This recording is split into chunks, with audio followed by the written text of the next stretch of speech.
All right, Friday night, we've got UNLV and Kansas. One of two Friday night games. We've got Kansas 7-point home favorites, 57.5 the total in this game. Very disappointing, Kansas. I mean, that might be one of the worst games I've seen out of their quarterback, Jalen Daniels. A couple interceptions, inaccuracies in the road loss to Illinois last week. Now, give the Illini credit. Defensively, they played well. They didn't really let Devin Neal get going in the run game. And then, of course, you flip it around to Luke Altmaier. It might have been one of the better games he's played in a long time. A quarterback I'm not that big of a fan of, but he made plays when he had to, a couple of big pass plays, including a big touchdown to help Illinois to get that 23-17 win last week. But, yeah, for Jalen Daniels, I mean, you can't turn the ball over and throw 3 picks on the road, 3 interceptions, and expect to win. It's just not going to be easy for you. So we'll see how it goes here for Kansas as they look to bounce back. They're back home in Lawrence, where it's been a good home field, and they've been a very good home team over the years, last few years under Lance Leipold. We'll see if that continues.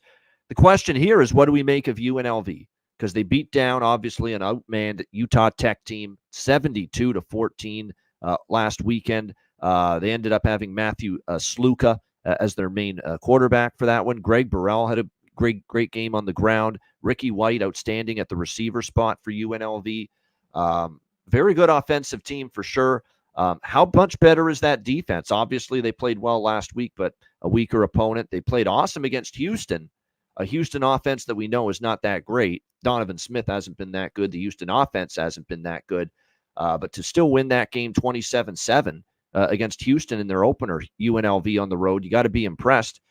I'm not rushing to lay a full touchdown against Barry Odom in this point spread range. Barry Odom's been a pretty good underdog here with UNLV in his coaching career so far with the Rebels. I mean, I'm leaning UNLV here at 7 or better. And if it stays around this number, that's probably where my stance is going to be here toward taking the points rather than laying it with Kansas. The only concern is you got Kansas off a loss, Kansas back home. They've been very good at home, but I think at 7, I'm still leaning dog here with UNLV in this game. What do you think here, CMAC, UNLV, Kansas? Yeah, one of the things I talked on Saturday, there wasn't a book that there was just a few games where it's tough to get a team total, and UNLV was one of them. And I not that I didn't mind kind of the 40, because I thought they'd hang 50 on that team's awful, Utah Tech. I mean, I didn't see 72. I mean, they had 503 yards on the ground. Yeah. Ricky Wright had 3 TDs. It's been really good. The defense looked all right. And this UNLV team needs to be better. The turnovers have been great for them, and they're going to need a little bit more of that. On the other side, I liked Illinois. That was a great game, but turnovers was really it. The 3 picks, they lost a fumble, 4 turnovers in that one.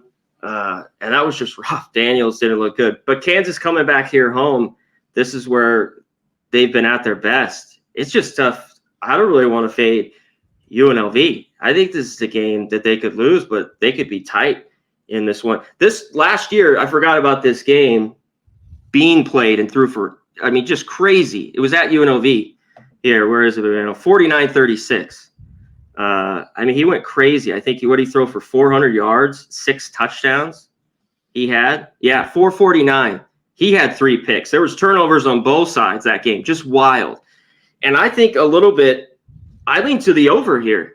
I think we could get more points. UNLV played. We saw just what Houston's all about, and that under. We talked about how much we liked that last week with Oklahoma, Havana. But I think these are 2 teams that just are talent offensively. Kansas should get on the board early. So I think we can get points here and get over. I just think we'll get to a couple more. I thought it was pretty sharp here at 56.5. That was the lone thing, but I lean over. And it's tough. I think it's bounced back for Kansas, but I think UNLV can hang around. I'm just impressed the job Odom's done. Yeah, it's been great to watch here in Vegas. Yeah, no doubt it has. Now the schedule, it will get a little more challenging for UNLV moving forward. They've got some real tough ones. They've got this game at Kansas. They've got Fresno and a much improved, and I think we can say that now, a much improved Syracuse team on deck as well, UNLV. So they're going to get tested here in the next few weeks. But like I said, Barry Odom's been phenomenal as an underdog. UNLV last year, same thing. And by the way, Conor liking the over. I kind of lean that way too. 7-1 to the over for UNLV in the last 8 games, dating back to last season. And you would think Jalen Daniels, if he cleans up the turnovers, Kansas should still move the football here a little bit against UNLV. Let's be honest, they're still a much better offense than Houston or Utah Tech. So that's going to be the challenge here for. And Altmaier did his job, just to be quick, like you mentioned.